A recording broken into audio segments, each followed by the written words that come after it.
y ait le concours France Loisirs des Nouvelles Plumes. En fait, c'est un concours de lecteurs. Donc, vous envoyez votre manuscrit sur leur site. Des lecteurs comme vous et moi. Donc, c'est vraiment un prix de lecteurs. Donc, vont lire le roman. Les 3 meilleures notes vont passer auprès du jury. Cette année, c'est Bussy. Et à la fin, il y aura un gagnant. Donc, le gagnant France Loisirs avec 6 mois d'exclusivité au club et ensuite parution en librairie. Donc, je me suis dit, je tente. Voilà. Donc là, encore une fois, mon cher journal, j'en suis à la période attente, inconnue, on ne sait pas ce qui va se passer. Mais en fait, j'ai compris il n'y a pas très longtemps que c'était la vie. En fait, la vie, c'est ça. La vie, c'est constamment être face à des choses qu'on ne pouvait pas prévoir et voir comment on retombe un petit peu sur ses pattes.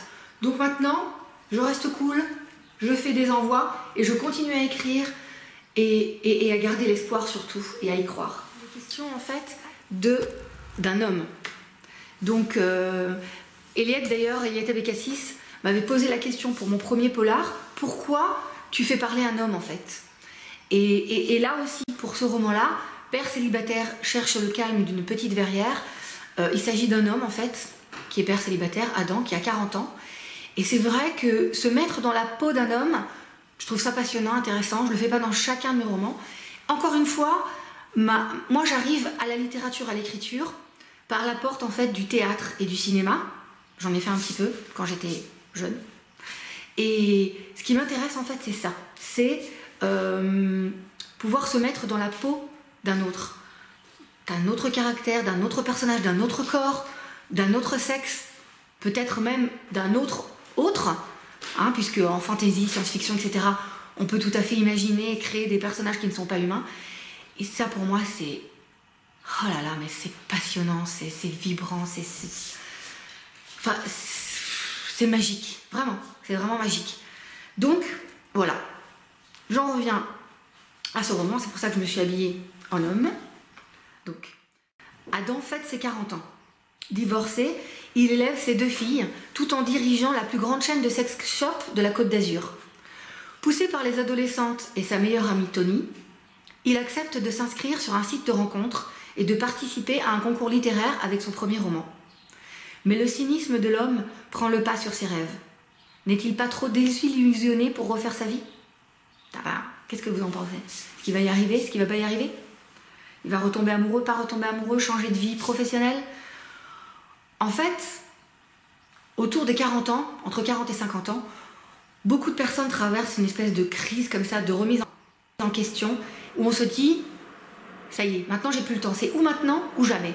Ou maintenant ou jamais, je suis accomplie dans ma vie de couple, dans ma vie de famille, ou maintenant ou jamais, je suis accomplie dans ma vie professionnelle. Et souvent, autour de ces âges-là, soit on quitte son boulot, on reprend une formation professionnelle, on fait tout autre chose.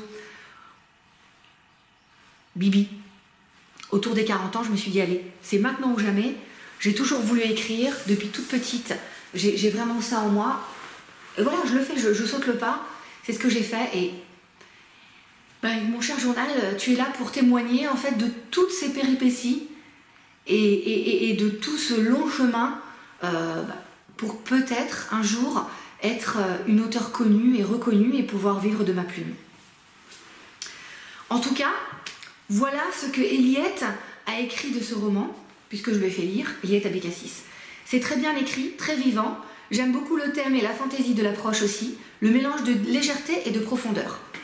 Ensuite, parmi tous les noms que j'ai reçus des 20 éditeurs classiques, Albin Michel, Michel Lafon, Robert Laffont, Lattès, Gallimard, enfin bon, toute la Pléiade. Les éditions Héloïse d'Ormesson ont eu la gentillesse et la délicatesse, et ça, pour un auteur qui essaye, qui se tape constamment à des murs, c'est vraiment du petit lait. Donc là, les éditions Eliette d'Ormesson, quand ils m'ont en fait envoyé un nom, ça a été quand même justifié par leur avis, ce qui est vraiment précieux pour nous. édition Héloïse d'Ormesson. Nous avons beaucoup aimé votre plume, mordante et drôlatique. C'est avec plaisir que nous suivons votre personnage, Adam, attachant car haut en couleur, tout en étant dépeint avec finesse. La thématique choisie, banale a priori, prend un tour rafraîchissant de par l'utilisation que vous en faites. Donc franchement, Héloïse d'Ormesson, les éditions Héloïse d'Ormesson, merci, parce que ce sont ces petits rayons de soleil qui permettent parfois à un auteur de persévérer, de continuer, et puis, qui sait, peut-être que ce bouquin un jour sera un best-seller, et quelque part, les éditions Héloïse d'Ormesson y auront contribué. Voilà. Alors comme d'hab, tradition, je te lis un petit extrait. Donc, deux pères célibataires cherchent le calme d'une petite verrière. Donc, Adam, en fait, est directeur de la plus grande chaîne de sex shop de la Côte d'Azur. Donc, il y a plein d'histoires et d'idées croustillantes dans le monde des sex shops, etc. En parallèle, il élève ses deux filles, puisque sa femme, après avoir trompé, est partie vivre aux États-Unis avec son amant. Donc, il a deux ados très sympas, mais qui sont des ados. Voilà. Et pour un papa célibataire, c'est pas tous les jours évident pour lui. Donc, il a Mickey, la plus grande, qui a 16 ans, et Noé, qui elle a 13 ans, et qui recueille sur le balcon tous les animaux à pattes cassées, oreilles à moitié coupées, etc. Donc c'est un petit peu l'arche de Noé sur leur balcon. Et en fait, le livre commence pour ses 40 ans. Donc on lui fête son anniversaire, on lui fait deux cadeaux. Tony, sa meilleure amie, qui travaille aussi dans un sex shop, lui offre un abonnement sur un site de rencontre pour lui donner une deuxième chance d'aimer, parce qu'effectivement, depuis que sa femme l'a trompé et qu'elle est partie, il est devenu très cynique. Effectivement, il collectionne un peu les femmes, mais n'en tombe pas amoureux et n'a pas l'intention d'en tomber amoureux. Et son deuxième cadeau, c'est de par ses filles, en fait, elles l'ont inscrite à un concours de romans pour son premier roman qu'il a écrit.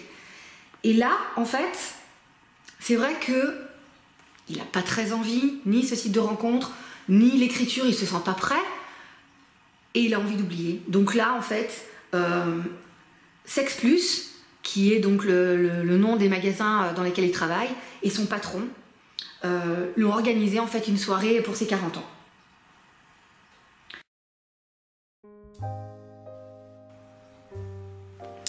Je travaillais pour la plus importante chaîne de sex shop du sud de la France. Un concours de circonstances, le chômage, une nouvelle bouche à nourrir, avec la naissance de Noémie, ma femme, qui se consacrait entièrement à nos deux filles, et par-dessus tout, un instinct de survie que je traînais depuis l'adolescence. Le seul à qui je faisais vraiment confiance depuis la mort de ma mère, pour la simple raison qu'il avait fait ses preuves, lui. Il me rappelait ma dette au jour le jour, me soufflant tel un Indien rampant dans le noir, « Tu ne peux compter que sur toi-même. »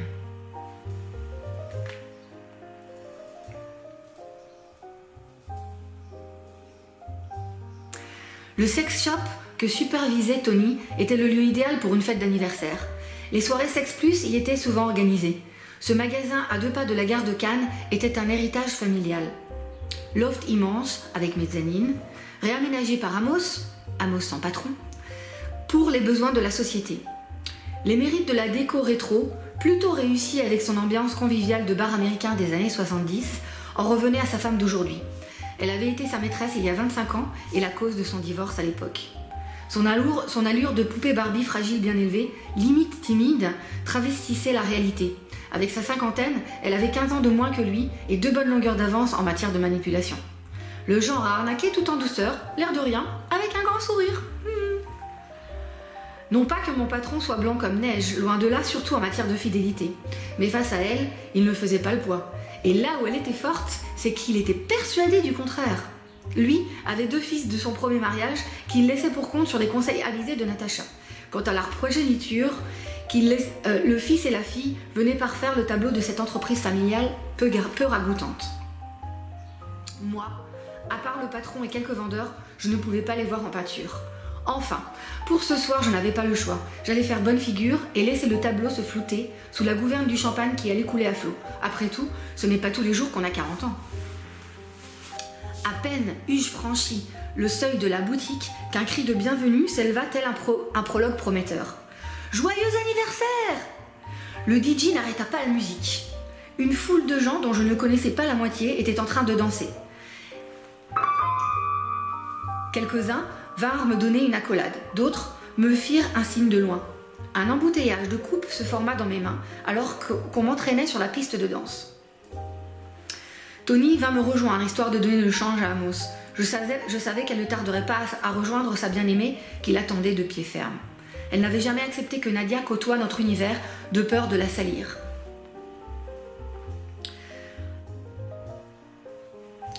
Perchée sur des talons aiguilles, la fille du patron agitait sa main. Ouh! À peine 24 ans, elle gérait la comptabilité du business. Je lui rendais l'appareil. Elle me faisait plus de peine qu'autre chose, avec son désir constant de satisfaire sa mère, malgré ses kilos en trop. Natacha les lui reprochait sans cesse et lui avait fait faire tous les régimes possibles depuis son adolescence. En ce moment, c'était cure de banane. Je n'eus pas la patience d'aller la saluer. Je pivotais sur moi-même, faisant mine d'être pris par là et les transes.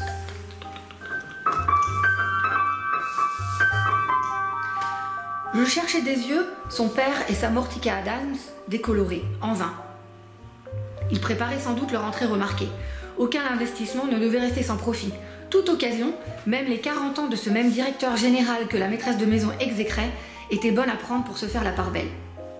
D'autant plus que le couple n'y avait pas été de main morte sur les petits fours et le saumon. Le disque jockey avait été installé à l'étage. Il frétillait derrière la balustrade au rythme de la musique électronique. Entouré de quelques-unes de ses groupies déchaînées, il dominait la foule. C'est le moment que choisirent mon patron et sa femme, suivis de près par le pif bourré de coke du fiston pour faire leur apparition. Le micro du DJ suivait son programme à la lettre. Sans plus attendre, les voilà, mesdames et messieurs, un tonnerre d'applaudissements pour Amos, Natacha et André. Jouant le jeu, les invités battirent des mains avec ardeur. Roulement de tambour, notes de musique dramatique, nuages de fumée. On se serait cru dans un spectacle de magie. Sauf que du haut de leur balcon, les trois gus ne ressemblaient en rien à des colombes sortant d'un chapeau. Mais qu'est-ce que je fous ici, me demandai-je, à cette fête où je me sens étranger à mon propre anniversaire, entouré de ces oiseaux de mauvais augure. Une voix vint immédiatement à mon secours, m'entraînant vers ma perte par la même occasion. Comme si tu avais le choix. Qui est-ce qui va payer les factures à ta place? Et tes filles? Tu y penses à tes filles? Tu ne retrouveras jamais les mêmes conditions qu'avec ce boulot. Ancienneté, salaire confortable, bonus, voiture luxueuse, portable. Stop! Arrête de ruminer sans cesse. Un soir, juste un soir. Telle une fée qui exécute le souhait du pêcheur, ma soif d'amnésie alla grandissant. Mes babines s'emboîtèrent au goulot d'une bouteille de vodka à la poire, ma préférée. Pour ne plus la lâcher, ce qui me soulagea un peu, mais n'empêcha pas l'instant redouté d'arriver inéluctablement. Mon patron s'empara du micro pour approcher sa bouche à la Mick Jagger. Une voix grésillante fit place à la musique. Mes chers amis, nous sommes réunis ce soir pour une occasion très particulière, une occasion qui me tient à cœur. Les 40 printemps du salopard qui dirige mes magasins avec brio. Adam! Et voilà, cette fois, plus moyen de m'échapper. L'air remixé de joyeux anniversaire, les yeux et les projecteurs braqués sur mon crâne, qui devait briller plus que de raison dans la chaleur moite du loft, un cauchemar. Une nuée de mains serrèrent les miens, me tapèrent dans le dos, je bus. Des dizaines de lèvres se posèrent sur mes joues, ma bouche, je bus. Le trio descendit de son trône pour venir me féliciter, échanger quelques mots avec moi, impossible de me souvenir lesquels. Je bus. Bribes d'images, corps qui défilent, fesses éclaboussées par les lumières multicolores des spots, seins pigeonnants, gigotant pour coincer les pigeons. Je bus. Jusqu'à ce que je sois suffisamment saoul pour que le bruit ambiant, les gens, mon existence ne me saoulent plus. J'y mis le temps, et cela me valut quelques allers-retours aux toilettes. Mais finalement, je parvins à mes fins. Je vins à bout de tout ça, à bout de moi. Une victoire? Peut-être. À moins que ce ne soit le contraire. Et si c'était moi qui étais à bout? Voilà mon JAV. J'espère que cet extrait t'a plu. Et surtout, croise les doigts pour moi, pour le concours France Loisirs. En tout cas, à très bientôt pour les réponses et les résultats du concours.